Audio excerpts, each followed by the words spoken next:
Bonjour à toutes, bonjour à tous. Très heureux de vous retrouver pour ce premier numéro de Dingue du Sport sur Sport FM, la radio qui mouille le maillot. Merci de nous faire confiance. Vous pouvez également nous recevoir sur le www.sportfmtg.com. On va dire tout simplement que nous vous souhaitons une très belle ou bien de très belles conditions d'écoute à toutes et à tous. Eh bien, Dingue du Sport parle aujourd'hui du match Togo-Mauritanie, semaine de match donc pour les éperviers, la 5e journée des éliminatoires du mondial 2026. Les éperviers ont rendez-vous le 22 prochain au stade de Kégué avec les Mourabitoun de la Mauritanie. Nous parlons également deuxième division nationale de football, acte 5. Dans le derby de la capitale, il n'y a pas eu de vainqueur entre Asfosa et le club militaire. Maranatha n'a pu gagner. Ça fait le deuxième nul de rang pour les messagers de Fiokpo. Et le derby thème qui a pris fin sur un nul de 2 partout. On va en parler. Et en studio, on a Latif Yuruma et puis Grégoire Attignon. La mise en onde est l'œuvre de Théo Ajavon et la vidéo, comme toujours, est gérée par Sir Fonelum. Merci de nous faire confiance. À bientôt. Merci de nous faire confiance. Merci de porter votre choix sur la référence sportive. Le premier numéro de la semaine de Dingue de Sport vous retrouve. Merci d'être là pour nous accompagner en studio. Latif Yuruma, bonjour, bonne arrivée. Bonjour Franck, bonjour à tous. Grégoire Attignon, merci d'être en studio. Bonjour Franck et bonjour à tous ceux qui sont branchés sur Sport FM. Très bien, encore une fois, on en a, on va dire, jusqu'à 15h ou bien un peu moins. Et on va commencer par les éliminatoires du Mondial 2026. C'est une semaine de foot, de rendez-vous pour l'équipe nationale du Togo, les éperviers qui ont besoin de se rassurer, qui ont besoin de retourner encore une fois voilà, dans ce qu'on peut appeler la confiance, parce que les derniers résultats du Togo n'ont pas convaincu la population. Eh bien, il y a un match contre la Mauritanie, c'est le 22 à venir. Latif Yuruma, comme on le dit, le coach lui-même, il a dit, il va falloir faire un match intéressant. Le président de la Fédération togolaise de football, Gikossi Akouvia, parlait de match sérieux. Là, il va falloir retrouver le chemin de la victoire et jouer du beau football. Je pense que oui, faire un match sérieux, faire un match intéressant, je pense que il y a tous les ingrédients dedans. On peut gagner un match, mais sortir une copie en réalité qui n'est pas bonne. Voilà, maintenant, vous savez, à un moment donné, des éliminatoires de la CAN, on se disait que le Togo avait juste besoin de gagner des matchs. Ouais. Avec Paulo Duarte, le Togo jouait bien, mais ne gagnait pas. Et maintenant, avec Nibombe Dari, on veut d'abord retrouver une certaine agressivité, une certaine fluidité, une certaine connexion entre les joueurs qu'il a convoqués. Et ce n'est qu'au bout de tout cela que le Togo peut, pourquoi pas, commencer à gagner des matchs. Sauf qu'on n'a rien de ces deux aspects. Maintenant, il va falloir aller chercher l'un à l'autre ou bien l'une à l'autre, que ce soit peut-être dans le désordre. Est-ce qu'il faut commencer à gagner des matchs? Parce que quoi qu'on dise, l'objectif d'un match ou bien du jeu, c'est la victoire, c'est les buts. Est-ce qu'il faut aller commencer à gagner les matchs, engager de la confiance avant d'aller à la perfection dans le jeu, à la beauté? Est-ce qu'il faut d'abord revoir une équipe véritablement et non un groupe? Parce que souvent, on a un groupe qui ne joue pas en équipe. Est-ce qu'il faut d'abord chercher à jouer en équipe, respecter les fondamentaux du football, se dire que même quand on joue dans un schéma identique à celui donc de Claude Leroy ou peut-être Paulo Duarte, mais quand même faire respecter les principes qu'on s'est donnés. Parce que quand on parle de principes de jeu, ça dépend de chaque entraîneur, même si c'est un schéma identique à tout le monde. Et donc moi je pense que, je l'ai dit l'autre fois, hein, quand on est autour d'un plat, on peut choisir de manger avant de boire. On peut choisir de boire avant de manger. On peut choisir de faire les deux. Alors, scientifiquement, ce n'est pas bien de manger et en buvant. Scientifiquement, ce n'est pas bon. On conseille en tout cas à l'humain de manger et après de boire. Maintenant, il n'est pas interdit quand même de boire avant de manger. Maintenant, qu'est-ce que Daré veut faire? Moi, je pense qu'il ne faut pas quand même faire de l'amalgame en voulant gagner, en voulant en même temps refaire l'équipe, parce que c'est ce qu'on n'a pas su faire. Quand Daré est arrivé, j'ai senti quelqu'un qui a voulu tout casser et reprendre en alignant un nouveau gardien, en alignant une nouvelle charnière centrale, en alignant pratiquement un nouveau milieu de terrain. Il a tout cassé, mais au même moment, il voulait gagner des matchs. Moi, je dis, il y a eu de l'amalgame et maintenant, il a l'opportunité, parce que moi, je dis, quand on est 4e sur 6 nations et que c'est une nation qui se qualifie directement, je me dis c'est avec beaucoup d'audace qu'on puisse commencer à parler toujours de qualification, même si oui... Mais mathématiquement, c'est pas cuit. Les mathématiques, oui, mais moi je dis, il faut quand même être réaliste. Hein? Il faut être réaliste. Je dis qu'on devrait commencer à se trouver une équipe, retrouver une équipe au niveau des éperviers du Togo. Quand on convoque un groupe de joueurs, il faudrait qu'on ait une équipe. Et je pense qu'à travers l'équipe qu'on aura, on pourra commencer à gagner des matchs. Oui, Grégoire Attignon, qu'est-ce qu'il faut rechercher? Être toujours dans la reconstruction, mais on se dit, mais les 6 matchs qui restent, le Togo doit les gagner. Qu'est-ce qu'on recherche selon vous? Non, ben, la question qu'il faut poser dans ce cas, dans cette situation, est mais qu'est-ce qui est le plus important? Qu'est-ce qui importe le plus pour le reste donc, de cette campagne? Est-ce que c'est la qualification qui est primordiale pour le Togo aujourd'hui, à l'heure où nous sommes? Est-ce que c'est la qualification pour le mondial qui est primordiale? Pourquoi pas? Ou bien, non mais écoutez, aujourd'hui avec cette équipe que nous avons, ne nous voilons pas la face, on ne peut pas aller à cette Coupe du Monde-là. Pour aller faire quoi? Pour aller se faire ridiculiser? Non. Je crois qu'aujourd'hui, ce qui est important, ce qui est beaucoup plus important maintenant, c'est d'arriver à asseoir une équipe. C'est d'arriver à avoir une équipe pour les échéances à venir. Il faut le dire, ces éliminatoires, cette campagne-là doit servir donc de la mise en place d'une équipe digne de ce nom. On a vu, quand Paulo Duarte est arrivé à un moment, il a compris qu'il faut essayer d'avoir une équipe d'abord. Et c'est ce qu'il a fait. Il faut avoir quand même un système. Il faut avoir une identité. Et quand on voit le Togo jouer les matchs sous Paulo Duarte, tout le monde voit un tout petit peu ce que l'équipe fait. C'est vrai, on n'arrive pas à gagner ce qui faisait mal, mais au moins le Togo arrivait quand même à faire le jeu. Le Togo arrivait et on voyait comment Paulo Duarte est arrivé à mettre en place une équipe. Aujourd'hui, c'est vrai, quand on écoute le développement de Latif, le début de Nibombe Daré a été un peu chaotique. Parce qu'il est venu, oui, avec ses principes, et donc il a voulu tout casser. En principe, il ne devait pas casser en même temps. Il devait continuer le travail que faisait son prédécesseur. Mais ce qui n'a pas été fait, du gardien jusqu'en attaque, ça a été bouleversé. Et on a vu que la mayonnaise n'a pas pris du côté de l'équipe togolaise. Et donc on voit un tout petit peu le résultat aujourd'hui. Et maintenant, il faut quand même essayer d'avoir une équipe avant de disputer les échéances à venir. Et donc, moi, je dis qu'on ne doit pas forcément mettre l'accent sur une quelconque qualification pour la Coupe du Monde. Je dis non. Et si ça vient? Non, mais ça ne va pas venir. Mais mathématiquement, non, c'est possible. Ça ne va pas venir. Vous pensez? Oui, c'est vrai. On peut arriver à gagner les 6 matchs qui restent, mais les autres ne vont pas rester les bras croisés à nous regarder jouer. Il faut, donc, ce qui veut dire que les autres aussi vont se mettre au travail. Aujourd'hui, on voit le Soudan qui a 7 points sur le Togo. Le Sénégal qui a 6 points sur le Togo. Ça va être compliqué. Ça va être très compliqué. Moi, je dis que la fédération, même sait que se qualifier pour cette Coupe du Monde sera difficile. Et donc, moi, j'essaierai de dire que ce qu'il faut dire maintenant à Daré, c'est d'essayer d'avoir une équipe à l'issue donc de cette campagne-là. Le Togo n'a pas encore d'équipe. Non, écoutez, on n'a pas d'équipe. On a des joueurs, mais on n'a pas d'équipe. Est-ce qu'aujourd'hui, Daré, les yeux fermés, peut donner son 11 entrants?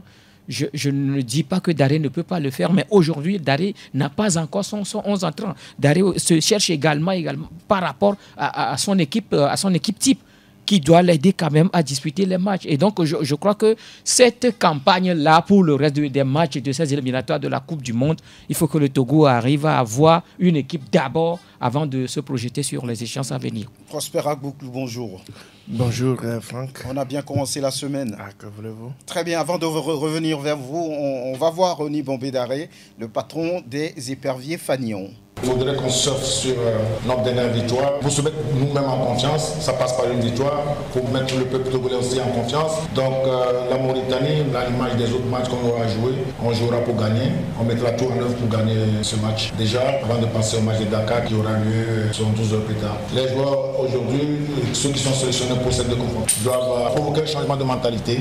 Okay? On a suffisamment observé le groupe et du point de vue psychologique et autres, on a travaillé. On a des choses qu'on va ajouter du point de vue motivation, du point de vue la valeur, du point de vue respect des maillots des éperviers et le dépassement de soi. Quel est ce dépassement de soi? On doit commencer par mettre l'accent là-dessus. Je pense que tout ça réuni, ça peut nous amener à un bon résultat sur les échéances futures. Voilà Nibombe Daré, le sélectionneur des éperviers du Togo. Prosper Agboubou, il dit il faut se remettre en confiance. On joue ce match-là pour gagner.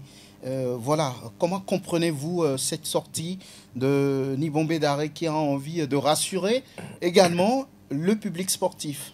Oui, il est de son devoir de rassurer le public sportif, d'autant plus que il sait à quel sait maintenant se vouer. Autant il a fait un certain nombre de matchs avec cette équipe, j'ai comme l'impression que il a appris la leçon et il est rentré dans les bonnes mœurs. Maintenant, face à ce dilemme, parce que moi je l'appelle dilemme, parce que se qualifier pour la Coupe du Monde, est-ce que ça reste vraiment comme les autres ont dit tout à l'heure? Il faut un travail de fond pour avoir les joueurs et mettre en place une équipe compétitive.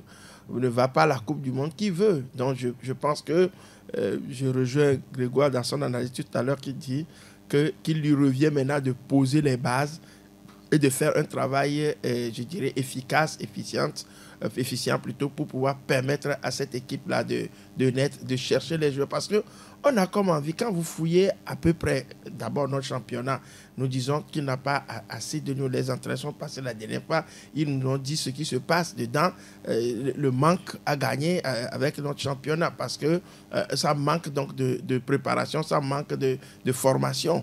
Maintenant, à l'extérieur, je ne sais pas comment le travail se fait. Moi, je me dis, est-ce que nous avons vraiment, au niveau des politiques, l'ambition d'aller loin, de faire le football? Tout reste à l'État. Donc, il revient à Daré aujourd'hui de prendre toutes les mesures possibles pour pouvoir mettre en place une équipe compétitive. Gagner la Mauritanie, ça peut être vrai, oui, parce qu'on a gagné la Guinée équatoriale, même si c'était à la fin, ça compte quand même comme une victoire. Donc, il faut gagner. Gagner, ça doit permettre aux joueurs de pouvoir se galvaniser, se donner afin de leur personne pour pouvoir aller de l'avant. Mais je crois quand même que le travail même reste derrière. Il faut aller pas à pas et arriver à construire une équipe. Moi, je dirais pour la CAN 2025, s'il le faut, ça ne peut être que l'objectif. Maintenant, ça reste, les réalités sont tout autres. La volonté politique. Voilà, beaucoup disent, Latif, qu'il faut mettre une base en place, c'est-à-dire avoir une équipe compétitive qui puisse jouer, qui puisse gagner.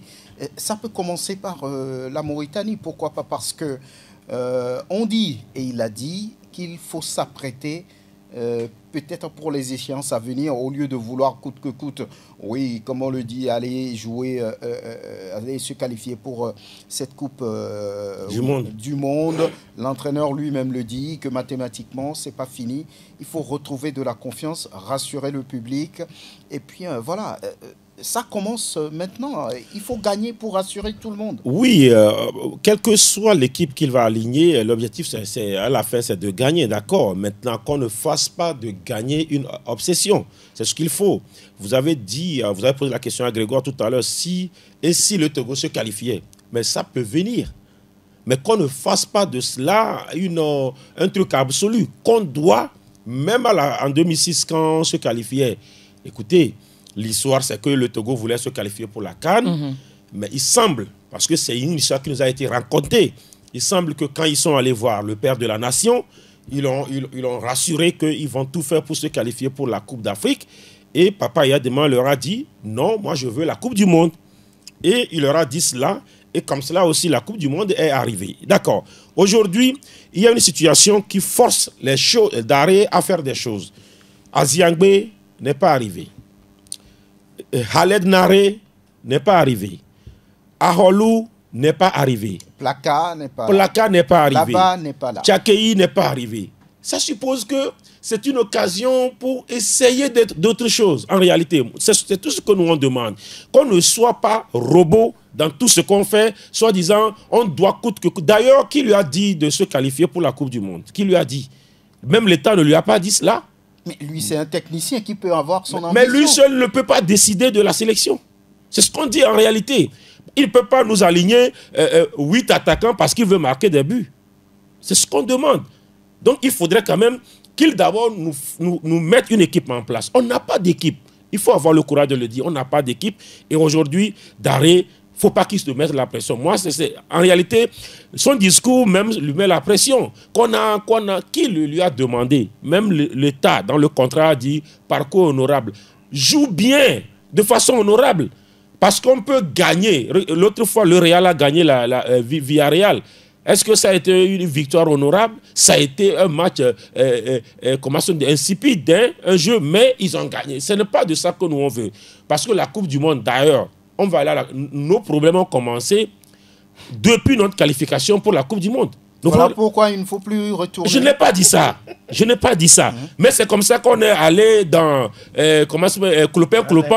On s'est retrouvé à la Coupe du Monde. Et puis, comme on est tombé, c'est venu, c'est un miracle, quoi. Nous, quoi. Et c'est là-bas, on dit, voilà, l'argent qui va venir, qu'on n'a qu'à partager ça aux joueurs. Comme si ils sont tombés du ciel, comme s'il n'y a pas eu des clubs qui ont préparé ces joueurs-là, comme il n'y a pas eu des terrains que l'État a construits, et qu'il faut peut-être réflexionner, parce que souvent, quand l'argent revient, c'est ce qu'il faut faire avec l'argent. Il faut augmenter la dotation des clubs en termes de subventions.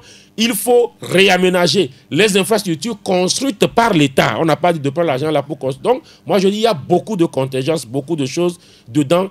Daré n'a qu'à nous construire une équipe. Et si la Coupe du Monde vient, on la prendra. Beaucoup disent, oui, on fait venir des joueurs qui ont, on va dire, la double nationalité, qui évoluent à l'extérieur, mais peu sont compétitifs, disent les observateurs. On va jusqu'à donner l'exemple de Romao, qui est là depuis 20 ans et qu'on n'arrive d'ailleurs pas à remplacer. Bon, l'avenir de cette sélection aujourd'hui, est-ce le côté local ou bien le côté binational? La question que vous posez est très intéressante dans la mesure où quand on prend cette équipe togolaise, Latif a parlé de la qualification du Togo pour le Mondial 2006, quand on prend cette équipe-là à l'époque, ces joueurs togolais évoluaient dans quel club? Ils évoluaient où? La majorité, oui, vient de l'extérieur. Mais ce ne sont pas des joueurs qui sont aussi titulaires en dehors d'Agassa ou encore de Cheyi Adebayor ou encore de Jean-Paul Abalo. Les autres évoluaient dans quel championnat? Et dans quelle catégorie de championnat, bien sûr. Mais cette équipe-là a essayé de faire quelque chose pour se retrouver à la Coupe du Monde. Aujourd'hui, parce que oui, on pense que celui-là qui est à l'extérieur est mieux que celui-là qui est sur le plan local. C'est le constat que nous faisons. Et donc, quand on va faire le choix, on dit qu'on a trouvé un binational quelque part, mais on ne connaît pas la capacité de ces joueurs. Aujourd'hui, si le joueur est bon, on voit en même temps. Et je donne l'exemple de Bradley Barcola. Il est bon, c'est un binational. Et il a préféré jouer pour la France. Et quand le produit est bon, le pays dans lequel il évolue ne le laisse pas. Oui, le cas encore de Désiré Doué. Désiré Doué. Et les Ivoiriens l'avaient dans un coin.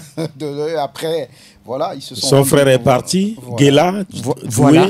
Lui, voilà. Il a décidé de jouer pour la France. Voilà, quand le produit est bon, le pays dans lequel il évolue, rapidement, le pays se saisit donc de lui et le prend. Mais c'est quand le produit n'est pas bon que maintenant, nous, on fait des pieds et des mains pour aller... Et il y a certains qui sincèrement, excusez-moi de le dire, qui n'ont pas aussi le niveau, mais nous courons toujours derrière ces joueurs-là. Nous pensons qu'ils sont mieux que ceux qui sont dans ce championnat-là. Écoutez, Kassim Gouiazou a joué dans cette sélection-là, parmi des professionnels. Mais à la fin du match, c'est lui qui a été beaucoup plus apprécié. Je ne sais pas si on me comprend bien. Donc, pas forcément de dire que ceux-là qui viennent... Apprécié par Samuel Eto'o, il faut préciser. Voilà. Mais il ne faut pas dire que c'est seulement le produit qui vient de l'extérieur qui est bon. Il faut aussi donner de la valeur aux joueurs que nous avons chez nous. Aujourd'hui, quand on prend cette sélection, cette liste de Nibombe Daré, Nibombe Daré a sélectionné ou bien il a convoqué Bodé Abdoul Sabou. Dans quel registre? Dans le registre de milieu de terrain. Ce qui veut dire que si tout va bien, Bodé pourra être titulaire. Il va occuper un côté. Evra Agbagnon aussi peut occuper un côté. Et puis il est polyvalent. Ça suppose qu'il peut revenir dans une défense plate. Voilà. Ou dans un schéma à 3-5-2. Voilà. Ça dit qu'on a besoin également de ça. Il suffit seulement de mettre de la valeur sur ce que nous avons également ici. Oui, nous disons...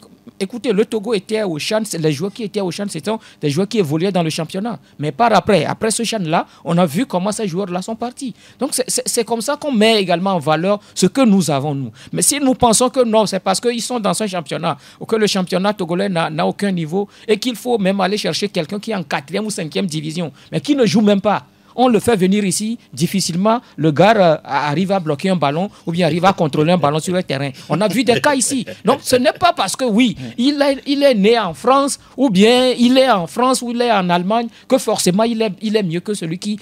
On doit les compenser. Il faut donner de la valeur aux joueurs locaux. Justement, la comparaison se fait sur le terrain. Écoutez, Bruno Avoto qui est parti, qui est appelé aujourd'hui par Nibombe Daré. Combien de mois, combien de semaines Bruno Avoto a fait avec Asochlef? Combien de matchs Bruno Avoto a disputé avant qu'on ne l'appelle en équipe nationale? C'est juste parce qu'il a quitté. Oui, c'est juste parce qu'il a pris avion pour partir quelque part. Aujourd'hui, on pense qu'il est joueur professionnel.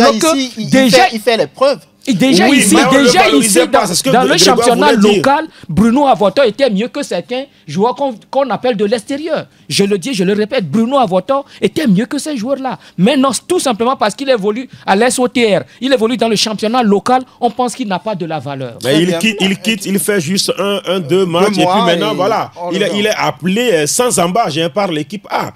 Donc moi je dis, Franck, si vous permettez, cette histoire de binationaux accentuée aujourd'hui, je pense que notre manager ne nous aide pas aussi. Il faut parler de Serge Akakpo ne nous aide pas. Parce que quand on dit... Je ne sais pas ce qu'on lui a donné comme rôle.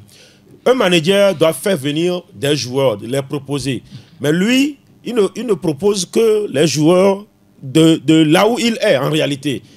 Serge Akakpo peut proposer même si véritablement il joue son rôle de manager général. Oui. Parce que moi je me dis il est manager des éperviers en Europe ou bien à l'étranger. Parce que le problème ce n'est pas...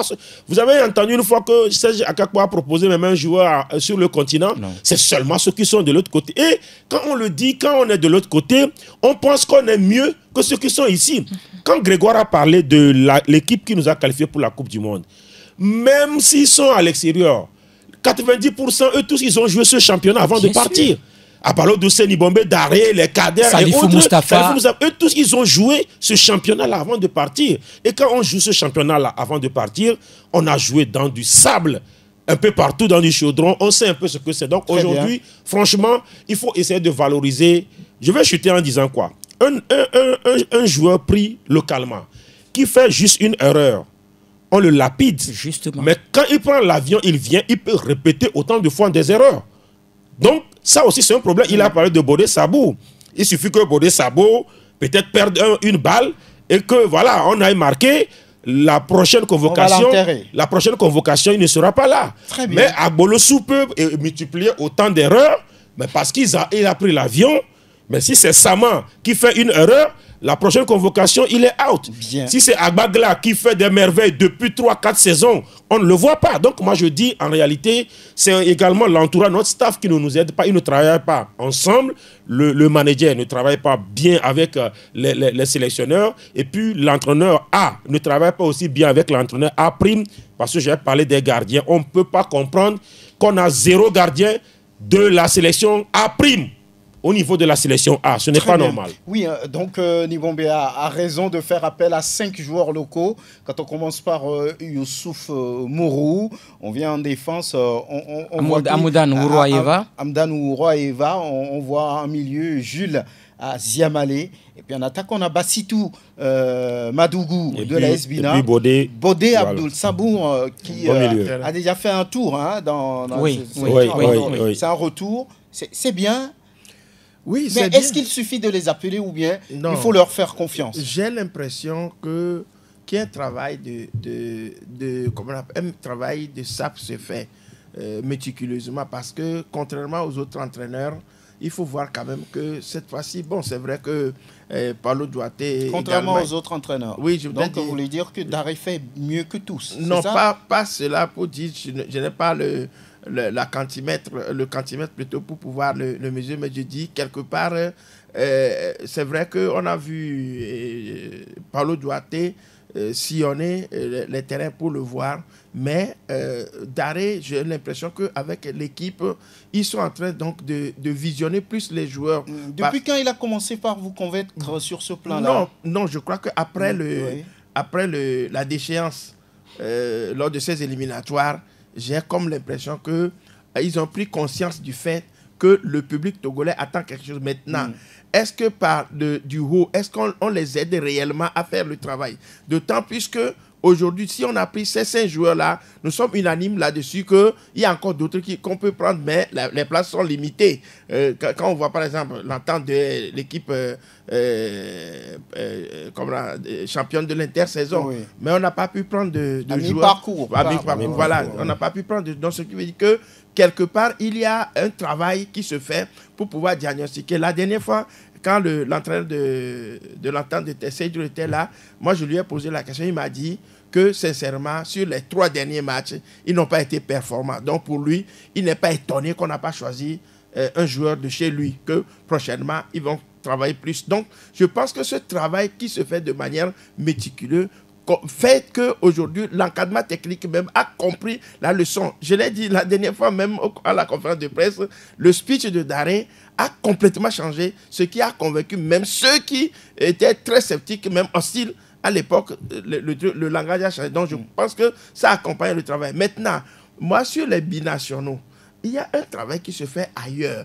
Ailleurs, ce n'est pas un travail qui est spécifiquement dévolu à l'entraîneur, au manager et au staff technique. Il faut convaincre les gens par la parole. Et ça part par où? C'est par les politiques d'abord. Oui, quand on décèle un joueur qui veut jouer pour une nation, mais il faut que les politiques, c'est-à-dire les autorités... Mais le président de la fédération, où vous voulez que Faure Gnassingbé aille dire à un joueur qui hésite, mais viens. Bon, je comprends ce que vous voulez dire. Il va le promettre quoi? Est-ce qu'au niveau de la fédération, on prend cet engagement de le faire? Si on le prend, c'est-à-dire que ce sont eux qui vont susciter auprès des autorités compétentes pour qu'on envoie des gens, des missions. Parce qu'ailleurs, ça se fait quand vous allez au Cameroun, il y a des missions, comme on appelle, spécifiques, qui vont voir les parents de ces joueurs. Il faut d'abord convaincre les parents.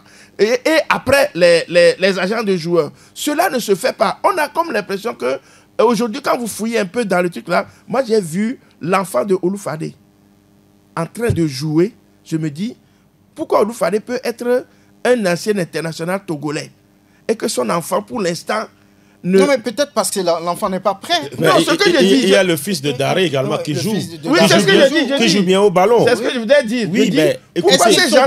On parle quand même de sélection Fagnon. Oui, je ne refuse pas. Prosper, non, le Prosper, on ne va pas forcer le talent de ces joueurs-là. C'est des jeunes joueurs. Oui, c'est ce que je veux dire.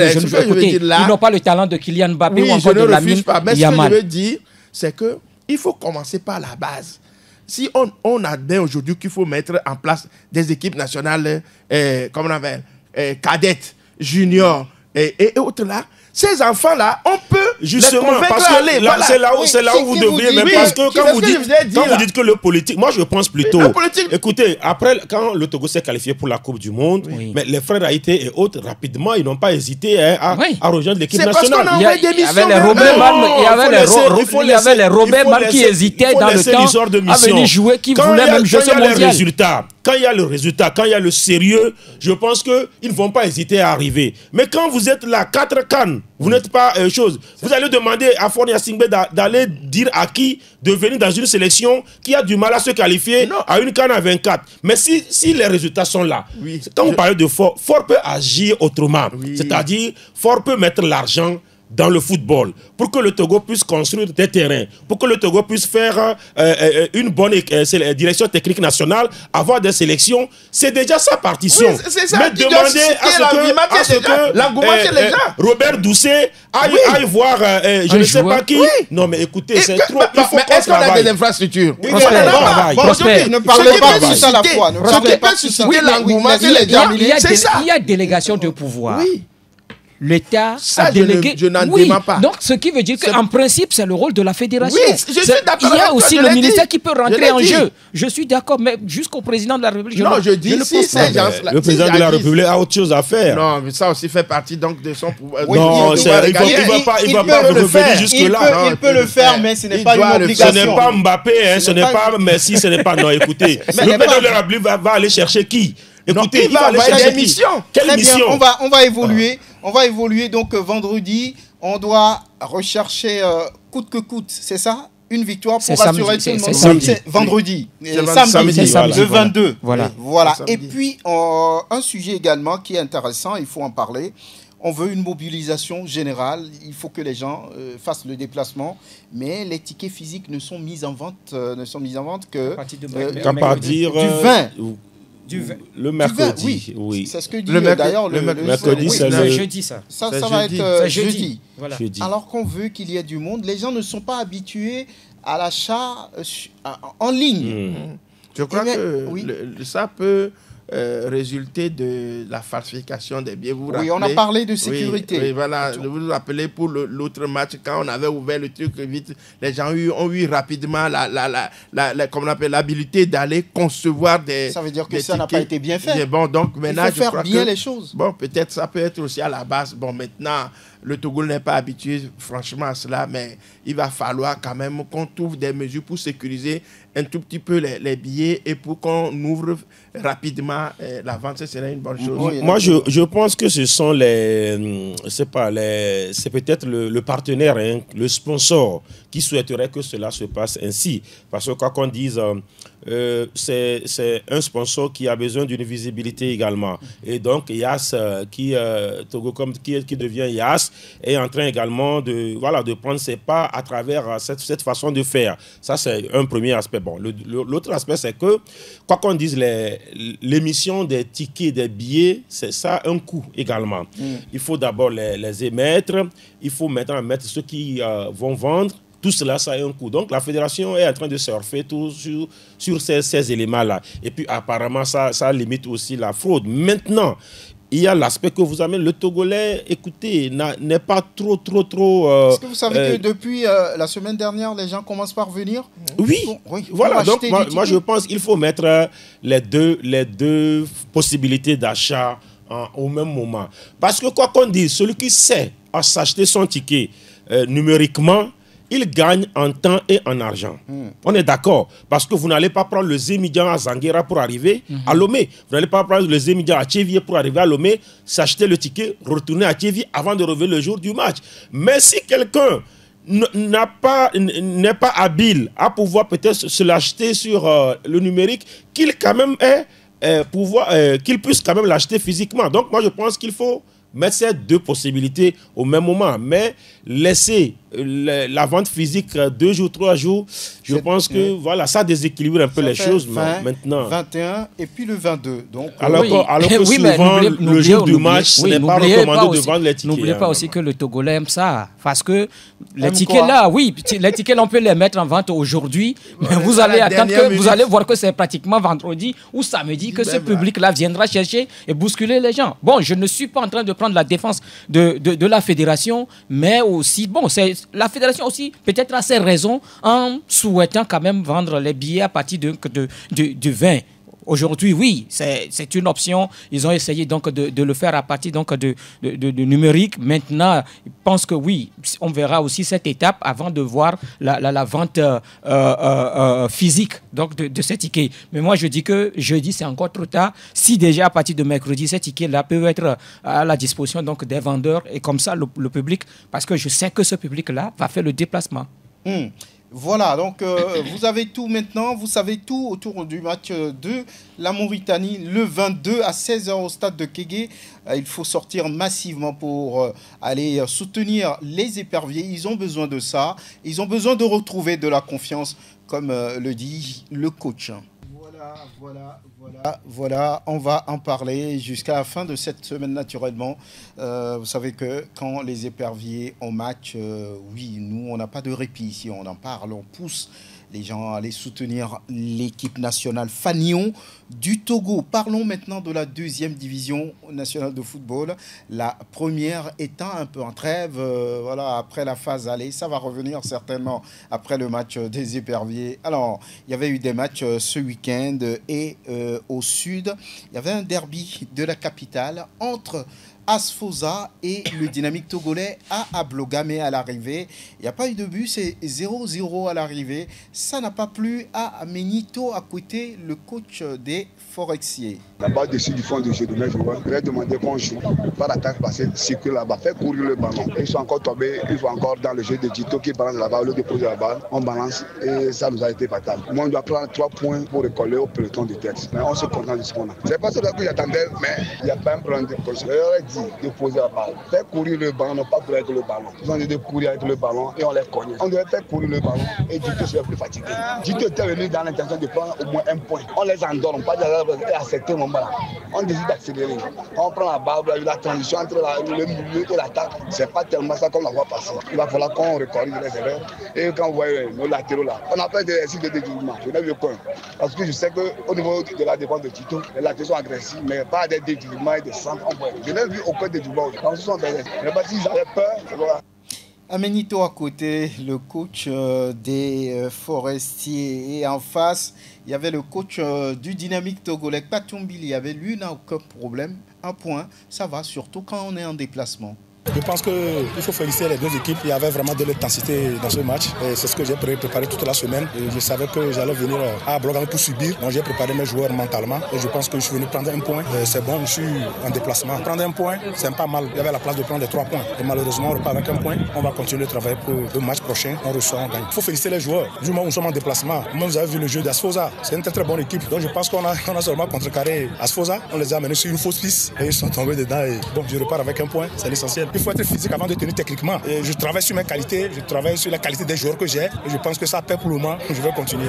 Voilà, Asfosa a annoncé son ambition de retourner dans l'élite dès la saison prochaine. Pour l'instant, ça ronronne un peu, Grégoire. Oui, ça ronronne, c'est vrai.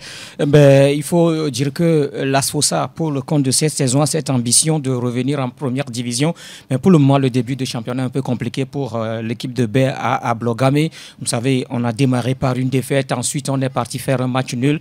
Après, on a gagné Ange 3-0. On est venu tenir en échec à Gaza sur ces installations. Et là, du côté d'Amenito à côté, c'est de prendre coûte que coûte les 3 points face au Dynamique togolais afin donc de recoller au classement. Cela n'a pas été le cas parce que oui, Dito aussi, écoutez, Dito après sa défaite de la première journée face à Ifogé, c'est une équipe qui a aligné 2 victoires. Ensuite, je crois que ça fait le 2e match nul du club de l'armée. Donc ce qui veut dire qu'il y a quand même un travail qui se fait également. Patoubi l'a dit, on est beaucoup plus physique quand on prend cette équipe du Dynamique togolais. On compte beaucoup sur cette physique-là pour bousculer un tout petit peu l'adversaire. Et ça a joué en défaveur justement de l'équipe de l'entente de la Sosa, oui. Et donc quand on écoute Amenito, il a véritablement expliqué parce que c'est des joueurs, oui.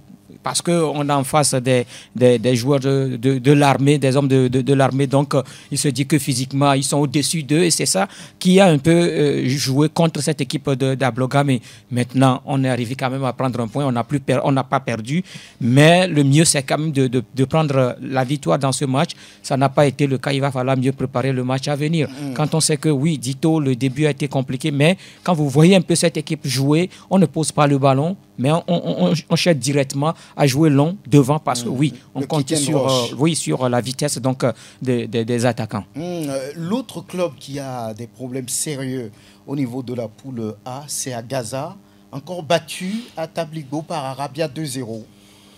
Pratiquement tous les déplacements d'Agaza sont synonymes de défaite. Oui, ça fait, je crois, c'est la troisième défaite. 3 défaites, même si, voilà, 2 à la JCA. Oui. Bon, maintenant, vous savez, oui, JCA, ce n'est pas Gonsimé. Et donc, ils ont perdu 2 matchs là-bas. Ils ont perdu encore plus au niveau de Tabligo. C'est compliqué, hein? On a du mal à comprendre véritablement. Et pourtant, ils sont à 4 points. Ils sont à 4 points. La chance d'Agaza, c'est parce que voilà, il y a d'autres équipes également qui marquent le pas. Asfoza qui n'enchaîne pas. Dito également qui a été ralenti par 2 fois. Il y a aussi la JCA qui n'arrive pas véritablement aussi. Et ça fait que Agaza, malgré cette très petite forme, est encore n'est pas lâché. Voilà, est encore là. Mais franchement, qu'est-ce que Agaza joue? La question, il faut se la poser. Qu'est-ce que Agaza joue? La montée, non? Ils l'ont dit. Oui, mais quand on joue la montée et qu'on n'a qu'une seule victoire après 5 journées, je pense qu'il y a un problème. Une victoire, un match nul et puis 3 défaites. Quand on joue comme cela, on ressemble peut-être, je ne sais pas si c'est à Bikenti, on ressemble à Doumbé, on ressemble à... Vous voyez un peu, donc franchement, il y a un souci. Le souci, est-ce que c'est les joueurs? Parce que je me dis souvent à Gaza, j'ai vu cette équipe jouer par 2 fois à Gonsimé. Les changements ont toujours apporté quelque chose. Agaza a été à la réaction face à l'Asfoza le week-end dernier. Une très bonne équipe en deuxième partie. On l'a vu également jouer de la même façon face à Ange. Mais apparemment, les autres équipes sont d'un niveau un peu plus, plus relevé, avec une volonté qui ne dit pas son nom. Maintenant, au-delà de tout, on sait que Agaza n'a pas son 12e homme avec lui. Il ne faut pas quand même avoir peur des mots. Est-ce que cela aussi joue contre l'équipe? Toute la question est là. Mais je pense que c'est une première phase que Agaza est en train donc de vendanger comme cela. Il va falloir rapidement se réveiller. Sinon, oui, ça Franck, va être très difficile. Vous avez, 10 secondes. Oui, on va vous avancer. avez posé une question, Latif, Agaza joue quoi? Mais la montée, qu'est-ce que vous voulez? Je voudrais dire, si on a cette envie, cette volonté-là de monter, on ne change pas son équipe de cette c'est-à-dire aussi brusque. Parce que Agaza a cassé son effectif. Ça, il faut le dire. Et ça va être compliqué si pour cette équipe-là de monter. Bons. L'équipe de la saison dernière, quand vous prenez cette équipe d'Agaza, c'est une équipe qui pouvait même jouer en première division. Cette équipe-là pouvait jouer la première division. Il y a beaucoup qui se sont retrouvés à l'étoile filante. Beaucoup sont partis, le staff est parti, les joueurs sont partis. Donc c'est maintenant on est en train de reconstruire encore l'équipe. Et si à chaque début de saison, on doit reconstruire, je pense que l'ambition, ce n'est pas la montée. Voilà, tout le monde veut monter. Le cas par exemple d'Ifodie aussi qui a annoncé clairement que c'est le retour en division d'élite. Bon, à la fin de... Bikenti ne l'a pas dit. Hein. Bon, on parle pour le moment de la poule A. Alors Ifodie a gagné à la maison face à Jeunesse Club d'Agoua 1-0. Ça n'a pas été facile. On va écouter le coach Amadou Boukari. Avoir une victoire après 3 matchs nuls, je crois qu'on ne peut être qu'heureux. C'est une satisfaction totale. Ce n'est pas que lors de nos matchs nuls, on déméritait, non. C'était des victoires, mais par cette histoire d'inefficacité devant le but, on n'arrivait pas à marquer. Même aujourd'hui, vous avez vu, il a fallu vers la fin du match pour pouvoir scorer. Mais aujourd'hui, on a voulu changer notre manière de jouer, tout en laissant le ballon à l'adversaire par moment. Parce qu'on s'est dit, chaque fois on a le ballon, on n'arrive pas à concrétiser. Maintenant, on va essayer d'endormir l'adversaire en lui laissant le ballon. Peut-être que ça a marché. On a toute la semaine pour oublier d'abord ce match et faire face au match prochain. Voilà, Amadou Boukari. Oui, on devait avoir 9 points de ce côté-là. 3 matchs nuls, une victoire. Deuxième, oui, 9 points. 9 points pour Ifodie, qui n'est pas totalement largué par Maranatha et qui reste sur 2 nuls d'affilée prospère. Oui, les messagers de Fiokpo, peut-être... n'ont plus cette lucidité de début, mais vous savez, lorsque la compétition avance, toutes les équipes sont rodées et ça arrive à des moments où des graines, plutôt des grains de sable tombent dans la machine. Ils ont abandonné 4 points sur 2 matchs. Voilà, ce qui est surtout, il y a eu un match à domicile contre l'équipe d'Ange de Ngontien qui semble être la plus faible. Bon, mais elle a gagné contre, je crois, Tabligo la dernière fois.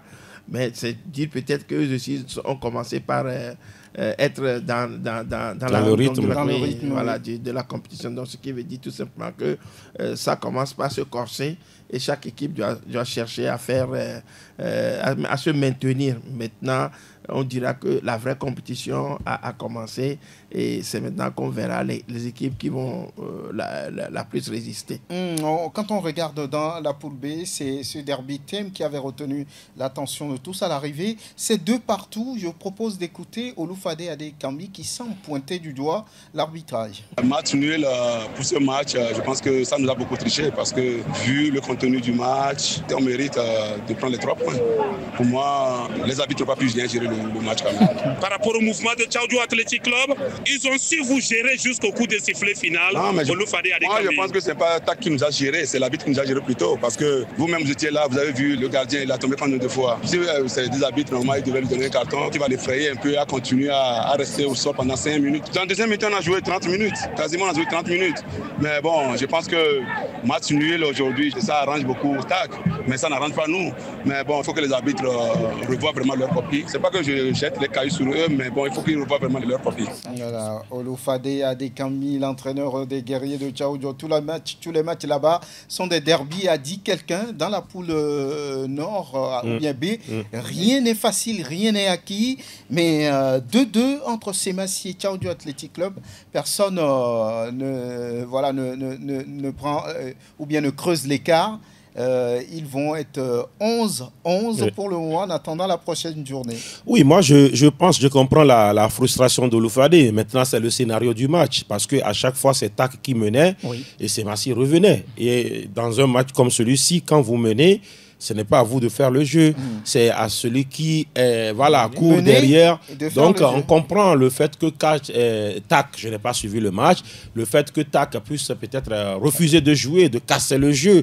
Et je comprends la frustration de Oloufade. Maintenant, les arbitres... qu'est-ce qu'il devrait faire? Peut-être qu'il devrait donner 20 minutes d'arrêt de jeu, je ne sais pas. Ce qui est sûr, c'est on en a vu souvent, le Togo a eu à jouer 13 minutes parce qu'il y avait un poteau qui est cassé. Bon, maintenant, est-ce qu'il y a un poteau qui est cassé à Sokone? Moi, je pense que ce derby a été souvent comme cela. Oloufade, peut-être c'est la première fois qu'il le joue. Derby TAC, Semassi, souvent, c'est un derby à animosité. Maintenant, les gens ont souhaité que ce ne soit plus comme cela que ça se passe, que TAC et Semassi jouent un vrai derby dans le sens du terme et non hors du terrain. Et je pense que ça a été fait. Ça fait 2-2. Il y a eu du jeu, il y a eu des buts, il y a eu du rythme. Même si Semassi en voulait plus, parce que l'objectif de Semassi, forcément, c'est de revenir en première division. Et si Semassi gagnait ce derby-là, il prenait seul la tête, même s'il est toujours devant. Je comprends la frustration de Oloufade, mais ça fait partie également du jeu. C'est de bonne guerre. C'est de bonne guerre. On savait que ça devait être tendu. Prosper Agboklou, le derby thème, c'était ça qui a, retenu l'attention de tous. Hein. Oui, je ne suis pas étonné du résultat. Vous savez, quand il y a ASCO, ACK, ces derbys-là se terminent toujours par des matchs, surtout quand on connaît la ferveur du terrain, du stade donc, de Sokodé et du public vis-à-vis du football. Je pense que, Oloufade est déçu, mais ce sont les réalités du coin. Ce qui a fait qu'avec ce partage des points, il va falloir aller chercher maintenant le plus-value ailleurs. C'est-à-dire dans les autres matchs. Maintenant, ceci dit, c'est que TAC aussi a de la valeur. Il revient maintenant Oloufade de chercher donc, ce supplément d'âme à son équipe pour pouvoir compléter la suite. Un mot sur ce match-là?